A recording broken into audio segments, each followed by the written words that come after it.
পিনাকি ভট্টাচার্য ও পঞ্চপাণ্ডব কাহিনী নিয়ে আজকে আপনাদের সামনে হাজির হইলাম। এই পঞ্চপাণ্ডব কারা? পিনাকির সাথে আরও 4 জনকে যোগ করেছি এবং এদের আমি গবেষণা করে বের করেছি এরা হলো পঞ্চপাণ্ডব। পাণ্ডব মানে তো বুঝেন, এটা হিন্দুদের উপাখ্যান। মানে পাণ্ডব মানে ভিলেন হিসেবেই ধরেন। এক নম্বর হলো পিনাকি ভট্টাচার্য, 2 নম্বর হলো ইলিয়াস, 3 নম্বরে হলো সরোয়ার, 3 নম্বরে হলো ওনার নাম কি জানি, জ্যাকব মিল্টন, 4 নম্বরে হলো বনিয়ামিন। তাহলে কয়টা হয়েছে? 4টে হয়েছে, 4টে 5টা। আমি আরেকটা নাম দিতেছি, এ হলো পঞ্চপাণ্ডব। এদেরকে নিয়ে কথা বলার দরকার আছে।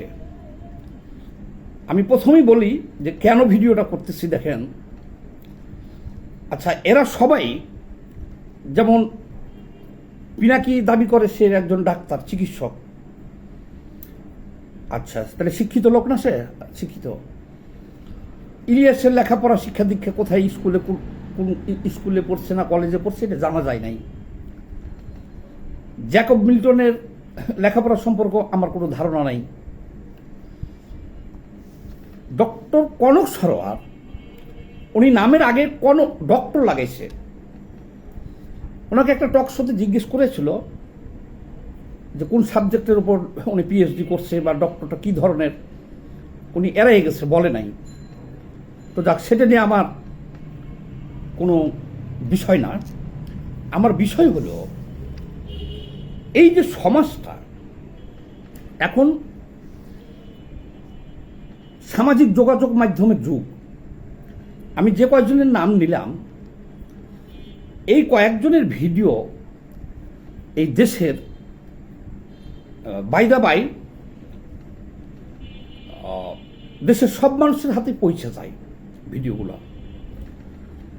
এরা যে সমাজের কত বড় ক্ষতি করতেছে, আপনি যদি পিনাকির ভাষা দেখেন, একজন রিক্সা চালক, একজন বস্তির মানুষ, তারাও এত জঘন্য ভাষায় গালিগালাজ করে না, করতে পারে না। আচ্ছা, তাহলে এই পিনাকির বাপ মা ভাই বোন আত্মীয় স্বজন আছে না, ছেলে মেয়ে আছে না, পরিবার পরিজন আছে না? এটা কিভাবে সম্ভব? আপনি পিনাকির কমেন্ট সেকশনে যা দেখেন, সে তো ফেসবুকে যা গালাগালি করতেছি ভিডিওতে, তারপরেও বিভিন্ন কমেন্টসের উত্তরগুলা যে জঘন্য ভাষায় লেখে, মাকে নিয়ে না হলে বোনকে নিয়ে, যা এটা ভাষায় প্রকাশ করার মতো না। আর ইলিয়াস, এরা এই যে পঞ্চপাণ্ডব বলছি, ইলিয়াস তো মনে করেন যে একটা ছোটখাটো পর্ণ সাইডই চালায়। যে কোনো ব্যক্তির ভিডিও তার কাছে আছে, না হলে এআই দিয়ে তৈরি করে ছেড়ে দেব ভিডিও। কি ভিডিও? খারাপ ভিডিও, পর্ণ ভিডিও। বা ও সারাদিন এই কাজেই থাকে যে সমাজের সম্মানিত লোকজন বা এমপি মন্ত্রী যারা আছে বা পুলিশ, সামরিক বেসামরিক ঊর্ধ্বতন কর্মকর্তা যারা আছে, এদের ব্যক্তিগত জীবনের ঘটনা কালেকশন করার দায়িত্ব হলো ওর, আর এই সামাজিক যোগাযোগ মাধ্যমের ছাড়া। আর যদি কালেকশন করতে না পারে, সে ডাইরেক্ট ভিডিও বানাইয়া কাটপিচ লাগাইয়া সে ছেড়ে দিতেছে। এই 2 জন। কনক সরোয়ার নামের আগে ডক্টর আছে, আর ভিডিওটি তো আমার তেমন আগে দেখা হয় নাই, 2-1টা দেখছিলাম। তো আমি চিন্তা করতাম যে এই কনক সরোয়ার কীভাবে তাদের সাথে মিশল। নামের আগে ডক্টর এবং ভদ্রলোক দেখা যায়। ও মা, কালকে ওনার একটা ভিডিও দেখি যে ও হলো আরো বড় খবিশ, ও দিয়ে আরো জঘন্য ভাষায় গালি দিতেছে অনলাইনে। আচ্ছা বলেন, আর আরেকটা আছে যে জ্যাকব মিল্টন। আচ্ছা, এই ক্লাসের লোকগুলো যদি মানে বস্তিবাসী, তো কি বস্তিবাসীকে আমি আন্ডারস্টিমেট করে ফেলতেছি বলে মানে তাদের শিক্ষা নাই, দীক্ষা নাই, তারা ওই পরিবেশে মানুষ হয়েছে, তারা গালি দিতেই পারে। কিন্তু সমাজের সর্বোচ্চ ডিগ্রিধারী এই লোকগুলা যদি এই ভাষায় গালিগালাজ করে, প্রত্যেকেই দেখেন, তাইলে আমাদের এই সমাজটা তো ধ্বংস হয়ে যেতেছে। কারণ কি, তাদের দ্বারা বিশেষ করে টিনেজার ছেলেপেলেগুলা প্রভাবিত হয়। যে ডক্টর কনক সরোয়ার আমেরিকায় থাকে, সে যদি এই ভাষায় গালি দিতে পারে, ইলিয়াস বড় সাংবাদিক আমেরিকায় থাকে, সে যদি ব্লু ফিল্ম তৈরি করে ছাড়তে পারে, পিনাকি যদি একজনের মারে বোনদের নিয়ে গালাগালি করতে পারে, জ্যাকব মিল্টনের মতো উচ্চশিক্ষিত লোক তারা যদি পারে, তাহলে আমরা পারবো না কেন?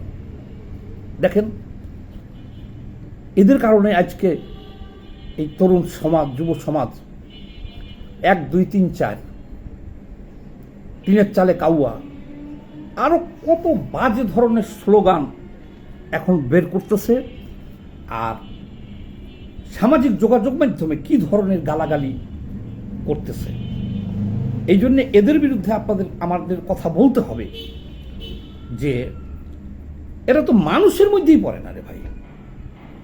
আপনি যদি একজন নামের আগে ডক্টরেট লাগান, টাই পরেন, নিজেকে উচ্চশিক্ষিত দাবি করেন, তারপরে যদি একজনের মাকে নিয়ে, বোনকে নিয়ে একেবারে জঘন্য ভাষায় গালাগালি করে কমেন্টস করতে পারেন, বলতে পারেন, এরা একেবারে নষ্ট হয়ে গেছে। কোনো উচ্চশিক্ষিত লোক যখন নষ্ট হয়, ভয়ঙ্কর রকমের নষ্ট হয়। উচ্চশিক্ষিত লোক যখন প্রতারক হয়, ভয়ঙ্কর রকমের প্রতারক হয়। কথাটা মনে রাখবেন। গরিব মানুষের প্রতারক হলে আপনি বাঁচতে পারবেন, অল্প কিছু ঠকবেন। আর যদি এই ক্লাসের লোকরা প্রতারক হয়, যেমন ডেস্টিনির প্রতারক দেখুন রফিকুল আমিন, হাজার হাজার কোটি টাকা প্রতারণা করে সর্বস্ব শেষ করে দিচ্ছে। সে বিদেশ ছিল, উচ্চশিক্ষিত মানুষ, সে প্রতারক যখন হয়েছে ধ্বংস করে দিছে। এই যে পঞ্চ পাণ্ডবের কথা আমি বললাম, এরা এমন নষ্ট হওয়া হয়েছে আর এত বড় ধরনের সমস্যা যা আমাদের পুরো সমাজটাকে কলুষিত করে দিতেছে। তাদের নিজের ব্যক্তি চরিত্র দেখেন।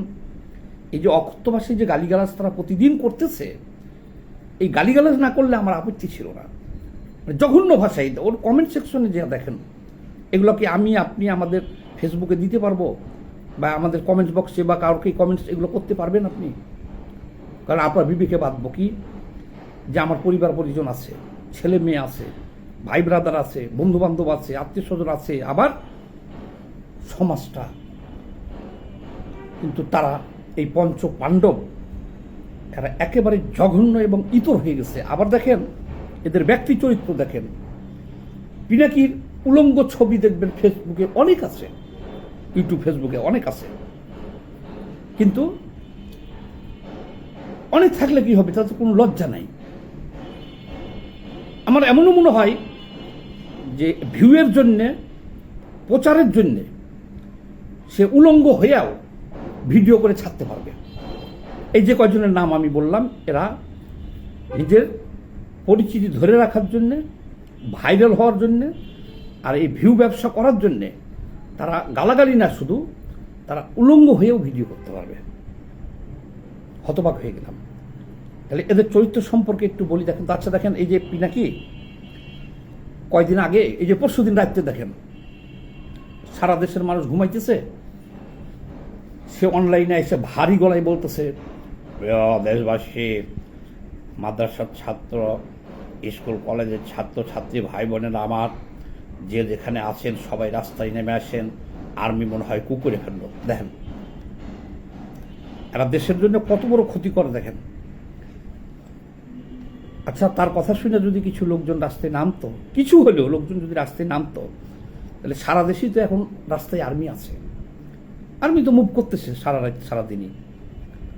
তাইলে কি একটা অবস্থা হইতে পারত দেশের পরিস্থিতি। দেশের মানুষ এদেরকে চিনে গেছে, একজন লোকও তার কথাই রাস্তায় নামে নাই, একজন লোকও তার কথাই রাস্তায় নামে নাই।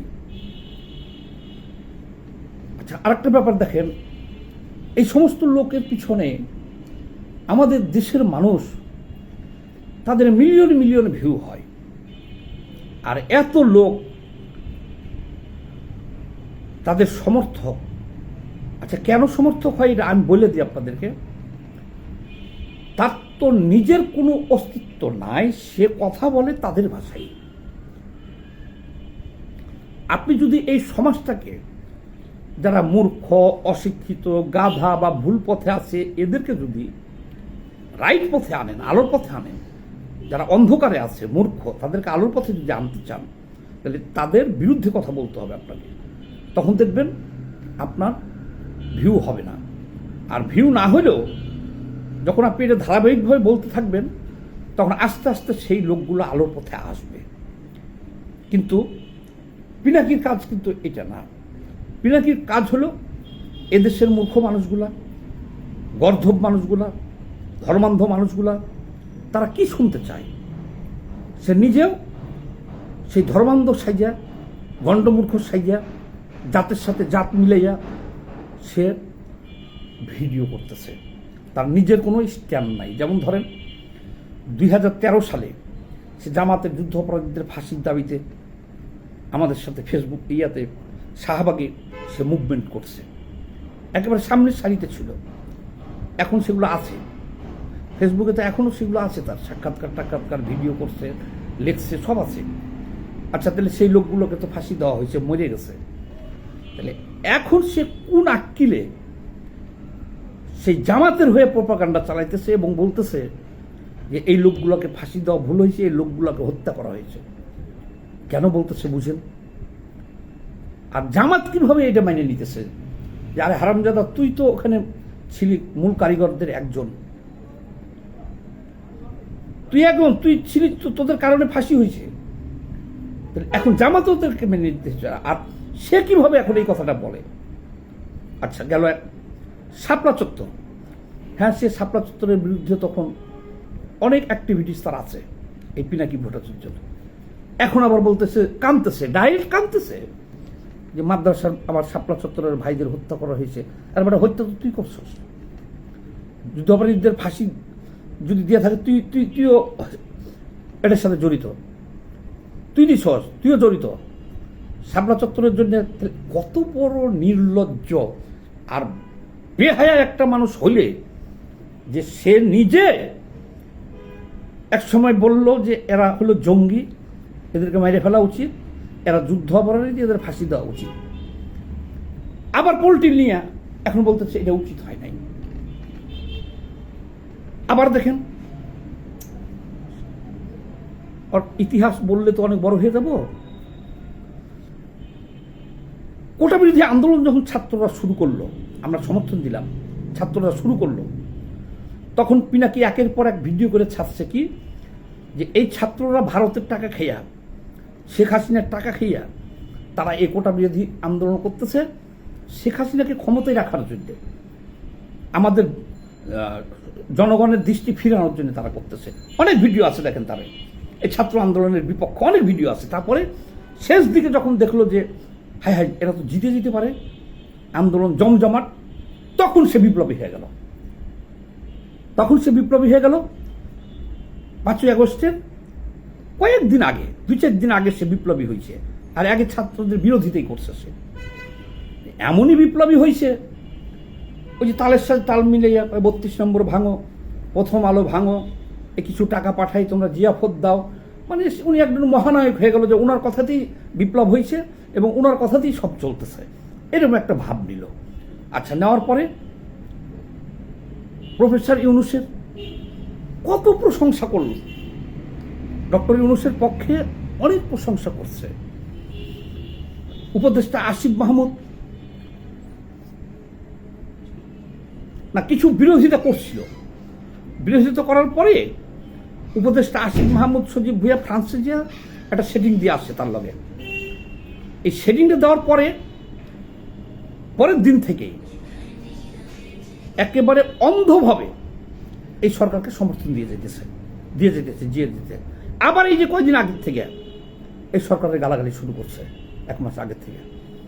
তাহলে কি হলো দেখেন, এই সরকারকে প্রথমে সরকারের বিরোধিতা করলো, তারপর যখন সরকার যোগাযোগ করলো, মানে একটা ডিল যখন হইলো, তাদের লেনদেন হইলো, ডলার গেল, সরকারের প্রশংসা করলো, তারপরে এখন আবার ইউনূসকে গালাগালি করতেছে। এখন জামাতের প্রশংসা করতেছে, সরকারের গালাগালি করতেছে, ইউনূসকে গালাগালি করতেছে। সেনাবাহিনীটাকে ধ্বংস করে দেওয়ার জন্য যত ধরনের যা করার সব এরা করতেছে। জনগণকে, সরকারকে এবং সেনাবাহিনীকে মুখোমুখি দাঁড় করাই দিচ্ছে। এখন আমাদের দেশের সাধারণ মানুষগুলো তো বুঝে না যে লোকটা নিজে গিরগিটির মতো রং বদলায়, কয়দিন পর পর রং বদলায়, যার নিজের কোনো চরিত্র নাই, এটা আপনি কীভাবে বুঝবেন যে এই পিনাকি গং যাদের নাম বললাম, পঞ্চ পাণ্ডব, এরা কার হয়ে কাজ করতেছে? এরা কি দেশের হয়ে কাজ করতেছে? এরা দেখেন এখন সেনাবাহিনীর একটা সেনা অভ্যুত্থান চায়, তারা সেনাবাহিনীর সাথে সরকারের মুখোমুখি করে দিতে চায়, দেশে একটা বিশৃঙ্খলা সৃষ্টি করতে চায়। এই ধরনের একটা বিশৃঙ্খলা হলে ভারত বাংলাদেশকে সার্জিক্যাল স্ট্রাইক করার সুযোগ পাবে, ভারত হামলা করার সুযোগ পাবে। এখন কি রয়ের এজেন্ট হইয়া দেশে বিশৃঙ্খলা সৃষ্টি করতেছে ভারত যাতে হস্তক্ষেপ করতে পারে এই জন্যে, নাকি সে মোসাদের এজেন্ট? তারা দেখতে পেয়েছি তাদেরকে সুযোগ সুবিধা দিলে, টাকা পয়সা দিলে সরকারের পক্ষে বলতেছে, আর যখন এটা বন্ধ করে দিতেছে তখন সরকারের গালাগালি করতেছে। আর সারা জীবনই কোন একটা নীতি আদর্শ নিয়ে তারা নাই। আমি হাত জোর করে অনুরোধ করব দেশবাসীকে, এই পঞ্চ পাণ্ডবের ধাক্কাই পড়েন না। পিনাকি এখন কথার শুরুতে বলতেছে আলহামদুলিল্লাহ, বিসমিল্লাহির রহমানির রহিম, সুবহানাল্লাহ। তাকে সবাই বলেন যে তুই ইসলাম ধর্ম গ্রহণ কর, আর না হলে ইসলাম ধর্ম নিয়ে তুই খেলিস না। ওর সতর্ক করে দেন। ওর মতো একটা দুশ্চরিত্র লোক। ভিডিও অনেক বড় হয়ে গেল, সবাই ভালো থাকবেন এবং এই ভিডিওটা বেশি বেশি করে শেয়ার দিয়ে দিন। ধন্যবাদ।